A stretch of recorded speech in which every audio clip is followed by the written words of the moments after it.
오늘은 추수감사절이라서 감사로 하나님을 즐거워하라 라는 제목을 가지고 에베소서 5장 20절부터 21절까지 말씀을 좀 함께 나눠봤으면 좋겠습니다. 여러분 탈무드라는 책을 아세요?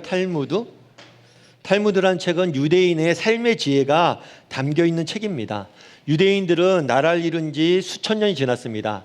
그럼에도 불구하고 민족의 정체성을 지킬 뿐만 아니라 전 세계의 경제, 문화, 정치를 움직이는 민족이라고 우리가 알려져 있죠. 이 유대인들이 이렇게 정체성을 지키고 이렇게 뛰어난 민족이 될 수 있었던 이유 중에 하나는 이 탈무드라는 책 때문이라고 그래요. 어려서부터 이 탈무드를 배우고 익히고 이것들을 통해서 지혜를 배웠기 때문에 유대인들이 그렇게 똑똑하다는 거죠. 그런데 탈무드를 보면 이런 이야기가 나옵니다. 어떤 이야기가 나오냐면 세상에서 가장 현명한 사람은 항상 배우는 사람이요, 세상에서 가장 강한 사람은 자기를 이기는 사람이며 세상에서 가장 행복한 사람은 모든 일에 감사하는 사람이다. 그렇겠죠. 여러분, 지금 우리가 많은 어떤 지식이 있느냐 없느냐는 중요한 문제가 아닙니다. 내가 지금 당장 부족하고 지식이 부족하고 지혜가 부족해도 열심히 내가 배우려는 자세만 갖고 있다면, 끊임없이 배운다면 우리는 언젠가 분명히 현명해질 거예요. 뿐만 아니라 정말 우리가 자기를 이기는 사람, 정말 자기를 이기는 사람을 사실은 내가 다른 사람을 이기기 전에 먼저 내 자신을 이겨야 됩니다. 뿐만 아니라 자기를 이기는 사람 이겼다면 다른 누군가를 두려워할 필요가 없겠죠. 그러니까 자기를 이기는 사람보다 강한 사람은 없다는 거예요. 이것도 공감이 되는 이야기입니다. 그런데 탈무드의 마지막에 보면 행복과 무엇을 지어놓고 있어요? 감사를 짓고 있습니다. 그래서 가장 행복한 사람 누구라고요? 감사하는 사람이다. 저는 오늘 여러분과 함께 이 부분에 좀 나누길 원해요. 왜 감사와 행복을 많은 지혜자들은 연관지어서 이야기하고 있는지, 그리고 성경에서 왜 감사하라고 명령하고 있는지, 그리고 또 우리는 어떻게 하면 감사할 수 있을지에 대해서 몇 가지 이야기를 나누고 실제로 감사하는 사람이 되는 시간이 되었으면 좋겠습니다. 먼저 살펴보길 원하는 것은 무엇이냐면 왜 우리가 감사해야 되냐는 거예요. 여러분, 우리 20절 말씀을 같이 한번 읽어볼까요? 같이 읽도록 하겠습니다. 항상 아버지 하나님께 감사하며. 오늘 본문에 보면 이렇게 되어 있죠. 항상 아버지 하나님께 뭐 하라고요? 감사하며 라고 되어 있지만 원문을 보면 감사하라 라는 의미예요. 다르게 말하면 감사라는 것은 명령형입니다. 하나님의 명령이에요. 좀 다르게 말하면 감사는 의지이고 선택이에요. 흔히 우리는 그런 생각을 하기 쉽습니다. 좋은 일이 생기고 감사한 일이 생기면 감사할 것이다. 그런데 그렇지 않다는 거예요. 아무리 좋은 일이 생기고 감사한 일이 많이 생겨도 감사하지 않는 사람이 너무 많다는 거예요. 다르게 말하면 감사는 저절로 이루어지는 일이 아닙니다. 감사는 의지이고 선택이며 감사하는 마음이 있어야 감사할 수 있는 거예요. 여러분 119 구급대 아시죠? 119 구급대가 저희가 위험에 처했을 때 119 구급대가 가서 도와주죠. 어려움에 처한 사람들을 도와줍니다. 그런데 전국적으로 1년에 119 구급대가 몇 번 출동하냐면 356만 번 출동한대요. 15초에 한 번씩 출동을 하는 거예요. 그만큼 15초에 한 번씩 어려움에 처한 사람이 있고 그 사람들 돕기 위해서 이 사람들이 구조활동을 펼치는 거죠. 그런데 재밌는 건 뭐냐면 이 사람들이 이렇게 많이 출동하잖아요. 그러면 이 119 구급대가 사람들 도와줍니다. 그럼 도움을 받은 사람들이 얼마나 119 구급대에게 감사하다고 이야기할까요? 여러분, 119 구급대가 가서 어려운 사람들 돕습니다. 그럼 이 도움을 받은 사람들이 얼마나 119 구급대에게 감사하다고 이야기할까요? 119 구급대에 감사하다고 표현한 사람들은, 감사를 표현한 사람들은 3%밖에 안 된대요. 다르게 말하면 100명을 도와줍니다. 그런데 그 중에서 3명만이 뭐라는 거예요? 감사하다고 이야기하는 거예요. 그만큼 감사를 표현을 잘 못하는 거죠. 예전에 어느 교회에서 있었던 일이래요. 이 교회는 오늘은 우리 추수감사절이잖아요. 특별히 감사에 대해서 나누는 날이에요. 그런데 그 교회에는 청년주일이 있대요. 청년주일은 뭐냐면 청년주일이 되면 청년들에 대한 메시지를 전하고 또 예배를 청년들이 섬긴대요. 청년들이 안내도 하고 청년들이 예배 순서도 맡고, 그리고 예배 끝나면 청년들이 마당에 가서 성도들에게 커피도 대접하고 군고구마도 구워서 주고, 이렇게 아무튼 청년들이 모든 예배를 섬기는 날이에요. 그런데 재밌는 것은 이렇게 청년 주의를 드린 다음에 청년들이 마음에 상처를 받았대요. 많이 너무 힘들어했다는 거예요. 그럼 왜 청년주의를 들었는데 청년들이 마음의 상처를 받았을까요? 마당에서 뭐 성도님들 위해서 커피를 제공하고 고구마를 막 제공을 했어요. 그런데 감사하다고 말하는 사람들이 극소수래요. 어휴, 청년들 고생하네, 수고하네, 잘 먹을게, 이렇게 이야기한 사람이, 감사하다고 표현한 사람들이 극소수라는 거예요. 너무나 자연스럽게 사람들이 받아갔다는 거죠. 그걸 보고 너무 상처를 받았다는 거예요. 맞죠? 정말 많은 사람들이 감사한 일이 얼마나 많습니까? 그런데 실제로 감사를 표현하고 감사하는 사람들은 많지 않다는 거예요. 그래서 도스토옙스키 같은 문학가는, 세계적인 문학가는 뭐라고 얘기하냐면, 인간은 감사할 줄 모르는 유일한 동물이다. 감사를 모르는 유일한 동물이 누구라고요? 인간이랑 인간. 우리가 그렇다는 거예요. 여러분, 우리는 어떤지 한번 돌아봤으면 좋겠어요. 여러분들은 정말 감사할 줄 아는 사람입니까? 여러분 정말 여러분들의 감사를 아는 사람이에요? 지난 주안의 삶들을 여러분 돌아보세요. 누군가에게 진심으로 감사를 표현한 적이 있습니까? 정말 지난 한 주간 얼마나 많은 사람들이 우리를 도왔어요. 우리 주변에 정말 감사할 일이 얼마나 많아요. 그런데 여러분 정말 그 사람들에게 감사합니다 라고 표현한 적이 있냐는 거예요. 정말 우리는 어쩌면 도스토옙스키의 말처럼 감사를 모르는 사람일지 몰라요.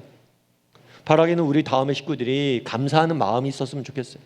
감사를 선택할 줄 아는 사람이 되었으면 좋겠습니다. 그래서 정말 감사할 줄 알고 감사를 표현할 줄을 아는 사람이 되었으면 좋겠어요. 그런데 우리가 궁금하죠. 오늘 본문에 보면 이렇게 돼 있어요. 하나님께 감사하라. 목사님, 하나님은 왜 우리에게 감사하라고 하는 거예요? 하나님은 감사를 못 받아서 안달난 사람이에요? 왜 자꾸만 우리에게 감사하라, 감사하라, 하나님께 감사하라 이렇게 이야기하는 거예요? 이런 의문을 가질 수가 있습니다. 그렇다면 하나님은 왜 감사하라고 그랬을까요? 여러 가지 이유가 있어요. 그런데 하나님이 감사하라고 우리에게 하신 이유가 있습니다. 그것은 뭐냐면 우리 자신을 위해서예요. 누굴 위해서라고요? 우리 자신을 위해서예요. 여러분, 생로병사의 비밀이라는 프로그램이 있습니다. 이 프로그램은 어떤 프로그램일까요? 생로병사의 비밀.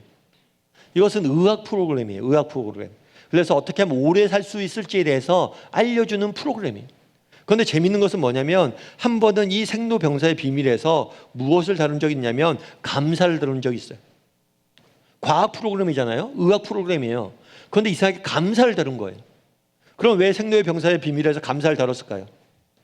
그것은 감사를 많이 하면 할수록 뭐 하기 때문이에요? 더 행복하고 오래 살기 때문이에요. 조사를 해본 거예요. 감사하는 사람과 그렇지 못한 사람. 그런데 감사하는 사람들이 훨씬 더 오래 산다는 거예요. 건강히. 그래서 실제로 실험을 해봤습니다. 어떤 실험을 해봤냐면 뇌를 스캔했어요. 이 프로그램에서 보여주는 거예요. 뇌를 스캔했어요. 그런데 감사하는 사람과 그렇지 않은 사람을 비교해 보니까 감사하는 사람들의 뇌에는 행복을 관련한 호르몬들이 굉장히 많이 분비가 되는 거예요. 그리고 뇌의 기능이 활성화되는 거예요. 그러면서 정말 감사하는 사람은 행복감을 훨씬 더 많이 느끼고 두뇌 활동도 훨씬 더 많이 활발히 이루어져서 건강하고 또 똑똑하게 오래 산다고 이 프로그램은 이야기하고 있는 거예요. 그날의 성경이 이야기합니다. 정말 너희가 감사하라. 그럼 왜 감사하라고 그러냐는 거예요. 정말 감사했을 때 우리가 뭘 누릴 수 있기 때문이에요? 삶의 참된 기쁨과 행복을 맛볼 수 있기 때문이에요. 바울도 마찬가지예요. 오늘 우리가 함께 읽은 본문은 에베소서라는 성경입니다. 이 성경은 바울이 감옥에서 쓴 편지예요. 바울이 있던 감옥이 편지를 자세히 보면 그 삶 가운데 감옥에 갇혀 있는데 기쁨이 늘 넘치는 걸 보게 돼요. 여러분 생각해 보세요. 여러분들 감옥에 갇혔다 생각해 보세요. 그 당시 게다가 바울은 나이가 많이 들었습니다. 늙었어요. 게다가 병까지 들었어요. 늙고 병들고 감옥에 갇혔어요. 이제 곧 있으면 사형될지 안 될지 어떻게 될지 몰라요. 언제 풀려날지도 몰라요.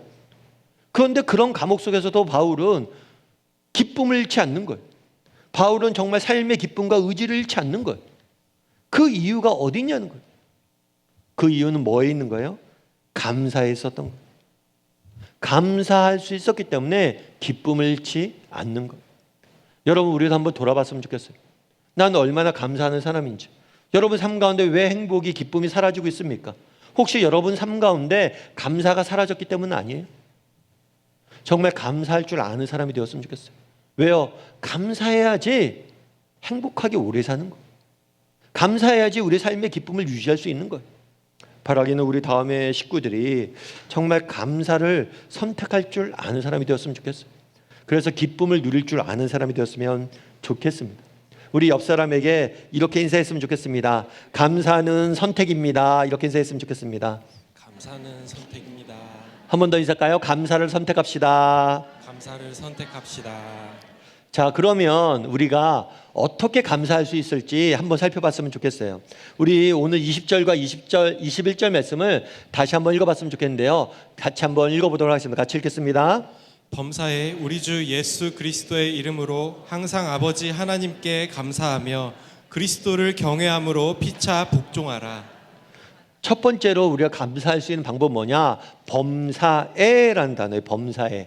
이 범사에라는 단어는 무슨 의미냐면 모든 일에, 모든 것에 감사해야 된다는 거예요. 여러분, 우리가 인생을 살면서 한 가지 빠지기 쉬운 함정이 있습니다. 그건 뭐냐면 익숙함이에요. 정말 너무나 익숙함에 속아서 뭘 잃어버리는 거예요? 소중함을 잃어버리는 거예요. 정말 우리 인생에 문제가 있습니다. 어려움이 있습니다. 그런데 우리 인생에 보면 우리가 누리고 정말 우리가 지금 가지고 있는 게 너무 많아요. 하나님께서 우리 인생에 허락하신 것이 너무 많아요. 그런데 인간의 독특한 특징이 뭐가 있냐면 인생에 문제가 있으면 문제만 바라보느라고 내게 허락된 것들, 내가 이미 누리고 있던 것들을 보지 못하는 거예요. 그러면서 감사하지 못하는 거예요. 그래서 바울이 얘기하는 거예요. 모든 일에 감사해보자. 하나하나 세보자. 정말 우리가 감사할 것이 얼마나 많은지. 우리에게 있는 건강, 우리에게 있는 가족, 우리에게 있는 정말 먹을 것들, 우리에게 있는 것들을 하나하나 세보면서 감사하자는 거예요. 그런데 인간의 특징은 뭐예요? 익숙함에 너무 잘 속아요. 너무 익숙해져 버린 거예요. 그래서 소중함들도 모르고 감사할 줄도 모르는 거예요. 여러분, 이런 책이 있습니다. 지구가 100명이 사는 마을이라면 이라는 책이 있어요. 이건 뭐냐면 지구 인구가 몇십억이죠. 수십억인데 그 인구를 100명으로 이렇게 줄여놓은 거예요.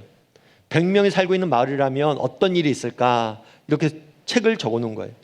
그런데 만약에 지구가 100명이 사는 마을이라면 17명이 물이 없대요. 그러니까 식수, 제대로 된 식수를 17명이 얻을 수 없다 그럽니다. 그래서 정말 꾸정물과 정말 건강에 좋지 않는 물들을 17명은 먹고 있는 거예요. 또 지구가 100명이 사는 마을이라면 75명이 먹을 것이 부족하고 집이 없다라고 그래요. 오늘날 우리 사회를 보세요. 우리 사회는 굶어 죽는 사람보다 비만으로 죽는 사람들이 더 많습니다. 그래서 우리의 가장 큰 화두는 뭐예요? 다이어트죠. 어떻게 하면 음식을 먹지 않을까라고 생각하고 어떻게 하면 음식을 덜 먹을까를 고민하고 있는데 지구 인구의 75%는 뭐예요? 먹을 것이 없어서 굶주리고 있다는 거예요. 그리고 지구 인구의 100명의 마을이라면 14명이 문맹, 글을 모른다고 그래요. 그리고 20명이 영양실조가 걸려 있다고 합니다. 그리고 1명이 기아로 지금 죽어가고 있다는 거예요. 그리고 지구 인구가 100명이라면 컴퓨터는 몇 명이나 갖고 있을까요? 컴퓨터를 가진 사람은 100명 중에 7명밖에 안 된대요. 그런데 여러분 생각해 보세요. 우리는 컴퓨터만 있나요?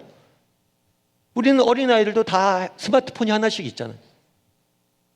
그러면 우리는 정말 지구 인구가 100명이라면 그 중에 상위 5%, 3%, 1% 안에 드는 사람들이 얼마나 누리고 있는 게 많냐는 거예요. 깨끗한 물을 먹을 수 있고 정말 음식이 차고 넘치고 또 정말 컴퓨터를 비롯해서 온갖 전자기기를 다 활용할 수 있고 우리가 누리고 있는 것이 너무 많은데 뭐예요? 우리가 감사하지 못하는 거예요. 여러분 한번 돌아보세요. 정말 여러분들이 한번 세보세요. 여러분들이 정말 누리고 있는 것이 하나님께서 여러분에게 허락하시고 얼마나 많은지. 오늘도 마찬가지예요. 오늘 우리가 온 가족 모여서 온 가족 예배로 드리잖아요. 온 가족이 모여서 예배 드리는데 우리는 그냥 오늘 예배 나오는데 예배 가자고 그러지 귀찮네. 이런 마음으로 나왔겠죠. 그런데 지금도 병원에서 정말 병과 투병하면서 정말 예배 드리고 싶은데 추수감사일이라서 교회 나가고 싶은데 못 나가고 있는 사람들이 있다는 거예요. 여러분, 그런데 우리가 오늘 예배 나오면서 감사했나요? 한번 돌아봐야 된다는 거예요. 제가 예전에 한번 기사를 하나 봤어요. 영국 사람이 쓴 기사예요. 그 기사가 어느 나라에 대해서 소개하고 있어요. 뭐라고 소개하냐면 이렇게 소개했더라고요. 평균 IQ가 105가 넘는 유일한 나라, 일하는 시간 세계 2위, 평균 노는 시간 세계 3위인 나라, 문맹률이 1% 미만인 나라, 노약자 보호석이 있는 5개국 중에 하나인 나라, 음악 수준이 가장 빠르게 발전한 나라, 지하철 평가 세계 1위로 청결함과 편리함이 최고인 나라, 세계 봉사국 순위 4위인 나라, 문자 없는 나라들에게 유엔이 제공하는 문자를 가진 나라, 가장 단기간에 IMF를 극복한 나라, 유럽 통계 세계 여자 미모 순위 1위인 나라. 이 나라가 어느 나라인 줄 아세요? 이게 대한민국이에요. 대한민국. 우리나라가 미모 1위래요. 이거 자랑스럽게 여겨야죠. 생각해보면 우리는 대한민국에 태어났어요. 대한민국에 살아나요. 살고 있어요. 그래서 이 나라가 얼마나 좋은 나라인지 몰라요. 그런데 여러분이 정말 아프리카에 태어났다고 생각해 보세요. 정말 여러분들이 지금 살고 있는 그 삶을 유지할 수 있을까요? 아니에요. 여러분, 우리는 대한민국에 태어났기 때문에 이 땅의 소중함을 모르는 거예요. 이런 것이 너무 많다는 거예요. 장 도미니크 보비라는 분이 계세요. 이분은 프랑스 분이세요. 그래갖고 세계적인 여성 잡지 엘르의 편집장님이세요. 외모가 굉장히 잘생겼고 언변이 굉장히 뛰어났습니다. 그래서 프랑스 사교계를 풍미했어요. 그런데 이분이 젊은 날 43살에 뇌 조울증에 걸렸어요. 그래서 쓰러졌어요. 3주 만에 간신히 목숨은 건졌어요. 그런데 락트인 증후군이라는 병이 걸립니다. 그래서 어떤 거냐면 몸을 못 움직여요. 가만히 누워만 있어야 돼요. 유일하게 움직일 수 있는 건 눈꺼풀이에요. 눈꺼풀만 껌뻑껌뻑 할 수 있는 거예요. 그래서 나중에는 이 눈꺼풀로 사인을 만듭니다. 예스는 눈꺼풀 1번, 노는 눈꺼풀 2번, 이렇게 사인을 만들어요. 만들어서 결국에 이 사람이 원래 글을 쓰다 보니까 글까지 썼어요. 그러니까 책으로 나오기도 했거든요. 잠수종과 나비라는 책이 나왔어요. 이 책에는 이런 이야기가 있습니다. 뭐라고 이야기하냐면, 끊임없이 입속에서 과다하게 고이다 못해 입 밖으로 흘러내리는 침을 정상적으로 삼킬 수만 있다면 세상에서 가장 행복한 사람이 된 기분일 거다. 무슨 얘기냐면 전신마비잖아요. 입에 침이 고여요. 삼키질 못하는 거예요. 침이 계속 질질 흘러요. 뭘 누가 빼줘야 돼. 그래서 뭐라고 했냐면, 내가 정상적으로 입에 침이 고여있는데 이걸 삼킬 수만 있다면 난 정말 행복할 것 같다. 여러분, 우리가 침을 삼킬 수 있는 것에 감사했습니까? 오늘 여러분 건강히 이곳에 걸어 나올 수 있는 것에 감사했어요? 여러분, 생각해 보면 우리가 누리고 있는 게 너무 많아요. 우리가 누리고 있는 이것들은 지금 누군가의 간절한 기도 제목이란 거예요. 누군가의 정말 간절한 소원이라는 거예요. 그런데 우리가 그것들을 얼마나 많이 누리고 있습니까?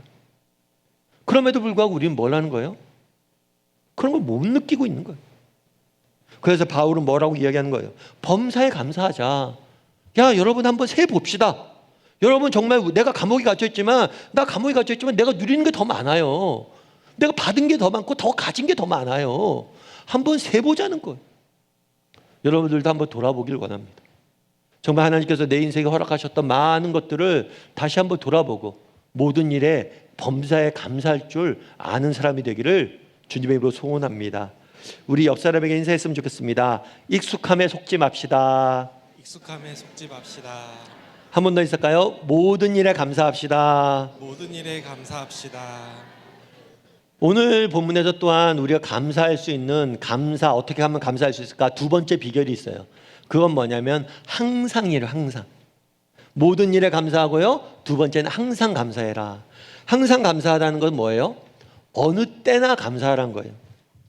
예전에 좋은 일이 있을 때나 나쁜 일이 있을 때나 항상 감사하라는 거죠.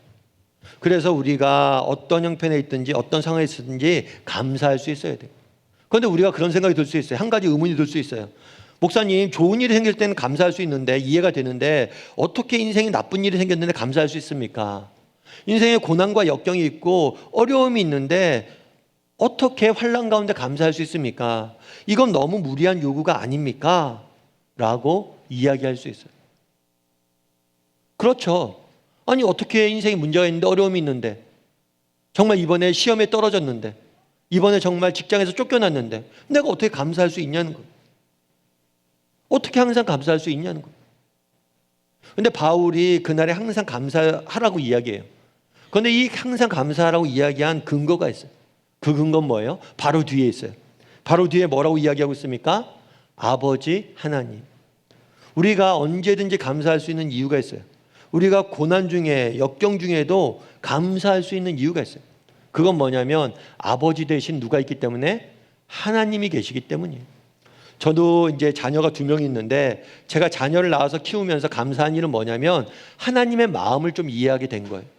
자녀를 키우다 보니까 아버지 대신 하나님이 이런 마음이구나라는 걸 깨닫게 되는 거예요. 여러분, 부모 중에, 아버지 중에 자녀를 어떻게 하면 고생시킬까? 자녀를 어떻게 하면 괴롭힐까? 어떻게 하면 자녀를 힘들게 할까? 이것을 연구하는 부모가 있을까요? 연구하는 부모가 있을까요? 그걸 연구하는 부모가 있다면 그건 이상한 사람이에요. 자녀를 어떻게 괴롭힐지 힘들게 할지 연구하는 부모는 없습니다. 마찬가지란 거예요. 하나님도 마찬가지예요. 하나님이 때로는 우리에게 인생의 어려움들을 허락하실 때가 있습니다. 인생의 문제를 허락하실 때가 있어요. 그럼 이것들 왜 허락하시냐는 거예요. 그것은 더 좋은 것, 더 귀한 것을 우리 인생에 줄 것이기 때문이에요.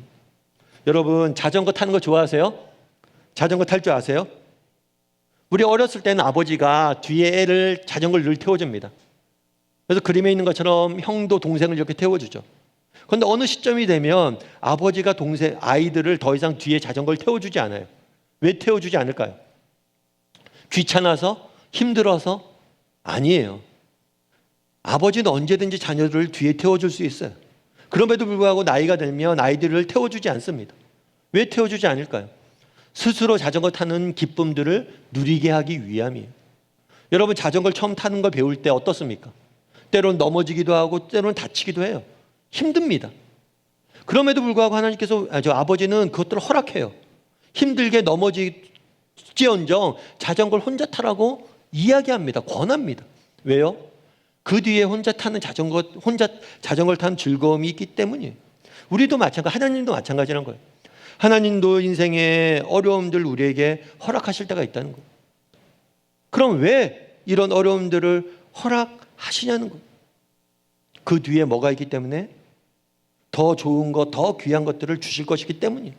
그렇기 때문에 우리가 고난 중에도 감사할 수 있는 거예요. 어려움 중에도 감사할 수 있는 거예요. 바울도 마찬가지예요. 지금 감옥에 갇혀 있어요. 그럼에도 불구하고 내가 감사하자. 우리 항상 감사합시다. 내가 비록 지금 감옥에 갇혀 있지만 지금 이 순간에 내가 감사합니다. 왜요? 이 감옥에 갇힌 일들이 결코 헛된 일이 아님을 알기 때문이에요. 비록 지금 힘들고 어렵지만 하나님께서 이 길의 끝에서 내 인생을 더 이상 더 좋은 것, 더 귀한 것들로 채워줄 것을 믿기 때문에 미리 감사하자는 거예요. 우리도 마찬가지입니다.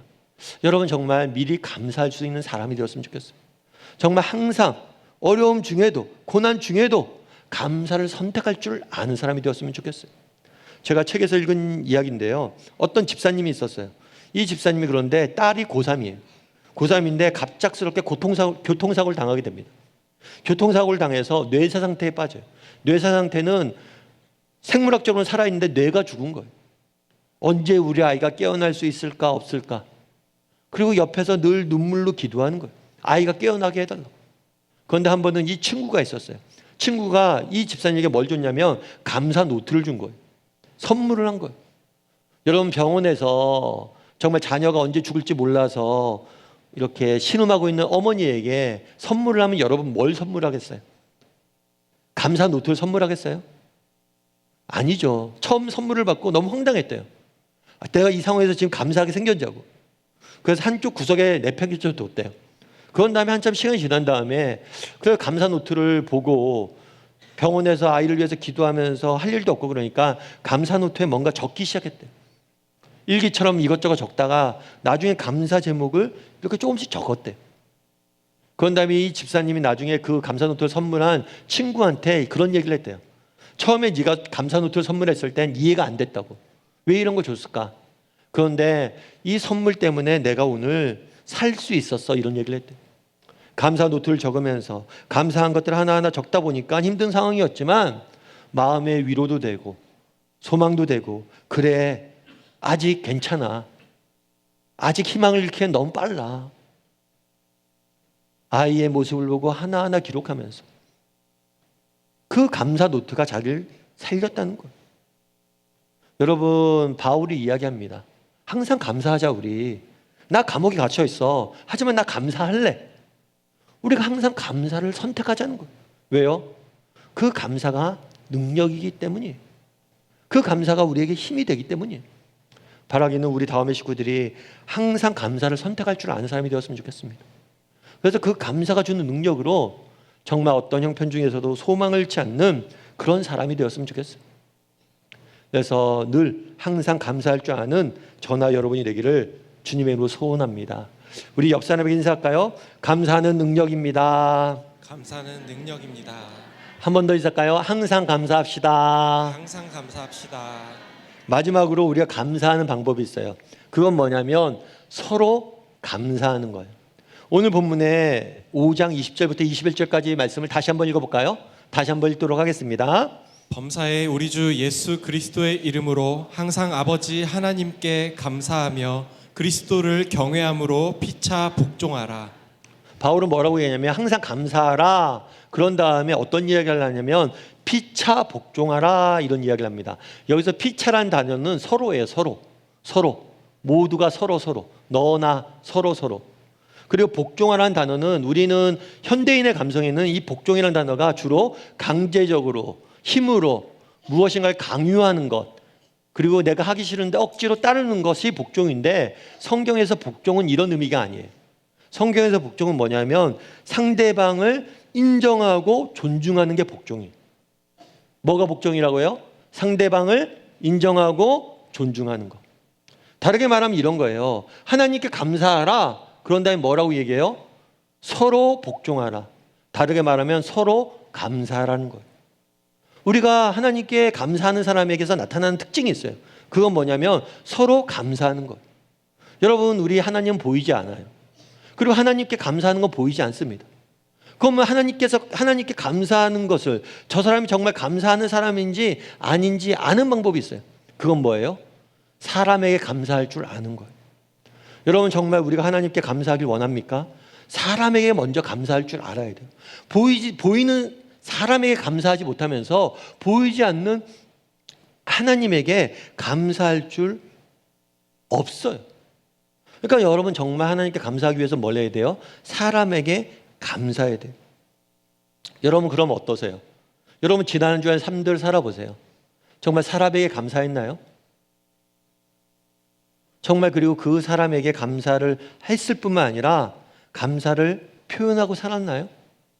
물론 그런 얘기를 할 수 있어요. 물론 목사님, 저는 늘 저희 부모님에게 감사해요. 감사한 마음이 넘쳐요. 그래요? 그럼 정말 그 감사한 마음을 부모님에게 표현한 적 있어요? 이번 한 주가? 부모님 정말 감사합니다. 그리고 부모도 자녀에게 얘들아, 너희가 정말 잘 자라서 내가 감사하다. 정말 오늘 하루 이렇게 나와 함께 있어서 감사하다. 이런 감사를 표현했나요?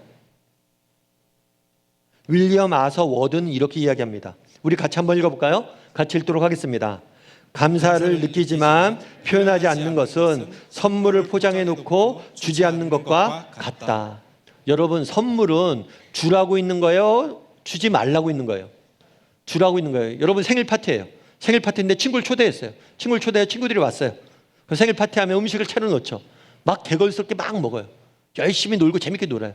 그리고 생일 파티의 마지막 시간은 뭐예요? 선물을 주는 시간이 있어요. 그런데 어떤 친구가 하루 종일 먹고 놀다가 선물 주는 시간에 미안해, 나 집에 선물을 놓고 왔어. 그럼 될까요, 안 될까요? 대답을 안 하는 걸 봐서 평소에 그러시는 게 아닌가 싶은데요. 여러분 그러면 안 되죠. 선물은 놓고 오면 안 돼요. 줘야죠. 마찬가지란 거예요. 감사한 마음이 아무리 있어도 소용이 없어요. 포장만 해서 뭐예요? 줘야죠. 마찬가지예요. 여러분 정말 우리가 표현할 수 있어야 돼요. 특별히 표현은 하면 할수록 커지는 거예요. 여러분 왜 우리가 서로에게 감사라고 하느냐? 보이는 사람에게 감사하고 감사를 표현해야지만 그 감사가 커지게 되는 거예요. 그리고 우리의 삶 가운데 감사가 넘치는 거예요. 그런데 우리의 문제는 뭡니까? 표현하지 않는 거예요. 그러니까 감사가 커지지 않는 거죠. 예전에 제가 기사에서 한번 읽었어요. 기사에서 뭐라고 얘기했냐면 창원에서 있었던 일이에요. 창원에서 법정에서 있었는데 어느 판사가 이제 재판을 내요. 재판을 하는데 누가 왔냐면 소년이 왔어요. 소년인데 이제 범죄를 저지른 거죠. 그래서 한 판사가 그 사람이 어떤 범죄를 저지른지 쭉 본 다음에 이제 벌을 내려요. 형벌. 판결을 하는 거죠. 판결로 뭘 했냐면 네가 학생이 이런 잘못을 했으니까 이런 벌을 내립니다. 라고 하면서 벌을 내렸는데 어떤 벌을 내리냐면 일어서서 학생 자리에서 일어나서 부모님 감사합니다. 큰 소리를 10번 외치라고. 이게 벌이에요. 그리고 그 자리에 부모님들이 와서 앉아 있었잖아요. 부모님들 일어나세요. 일어나서 얘야 사랑한다 10번 외치라고. 그러면서 그런 얘기를 하는 거예요. 내가 이 학생이 왜 범죄를 저질렀는지 쭉 봤는데 문제는 정말 부모님을 진심으로 사랑하는데 그 사랑을 표현하지 못하고 부모님들도 이 아이를 아끼는 걸 알겠는데 아이에게 그 말을 표현하지 않았다는 거예요. 그러다 보니까 그 표현을 안 하고 서로가 사랑을 못 느끼다 보니까 결국에 아이가 이 자리까지 왔다는 거예요. 그래서 내가 내릴 벌은 뭐냐면 사랑을 표현하는 거라고. 제가 그 기사 읽고 되게 감동받았어요. 아, 맞다. 이런 판사도 있구나. 여러분, 정말 우리의 가장 큰 문제는 뭔지 아세요? 우리 삶의 모든 문제가 꼬여가는 게 뭔지 아세요? 어쩌면 우리는 서로에 대한 사랑과 감사를 표현하지 않기 때문일지 몰라요. 여러분, 추수감사주일입니다. 여러분, 추수감사주일이라서 하나님께 감사합니까? 여러분, 하나님께 감사해요? 예, 어려운 거 묻는 거 아니죠. 추수감사에 우리 하나님께 감사합니다. 그런데 말로 하나님께 감사해봤자 소용이 없어요. 뭘 해야 돼요? 보이는 사람에게 감사하십시오. 오늘 하루 정말 옆 사람에게, 우리 가족들에게, 나를 지지하고 응원하는 사람들에게 감사를 표현할 줄 아는 하루가 되었으면 좋겠어요. 그래서 서로 감사함으로 정말 감사의 삶을 사는 저나 여러분이 되기를 주님의 이름으로 소원합니다. 우리 옆 사람에게 인사할까요? 당신에게 참 감사합니다. 당신에게 참 감사합니다. 한 번 더 인사할까요? 당신 존재만으로 너무 감사합니다. 예, 오늘 하루 이렇게 서로에 대하여 감사를 표현할 줄 아는 시간이 되었으면 좋겠습니다.